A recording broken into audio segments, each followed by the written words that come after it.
Pemirsa, ratusan pengunjuk rasa dari Aliansi Gerak Sipakatau menggelar unjuk rasa di kantor BPJS Makassar dan juga kantor DPRD Sulsel. Dalam aksinya, pengunjuk rasa menyuarakan penolakan terhadap kebijakan yang tidak pro rakyat serta menuntut terwujudnya jaminan sosial yang sejati.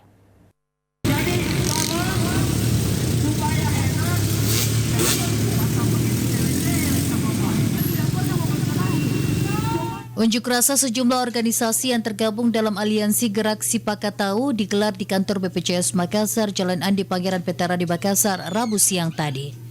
Dengan membawa sejumlah spanduk dan juga pamflet, pengunjuk rasa menyuarakan sejumlah tuntutan, diantaranya menolak kenaikan iuran BPJS serta meminta BPJS dibubarkan dan dikembalikan ke jam sostek.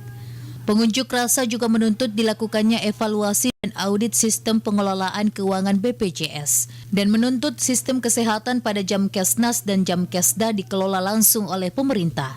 Pengunjuk rasa membandingkan dengan sistem sebelumnya, yakni jam sostek dan jam Kesmas yang dianggap lebih mudah dan efektif dalam pelaksanaannya tanpa banyak membebani rakyat dalam penganggarannya. Sementara BPJS dianggap hanya membebani masyarakat.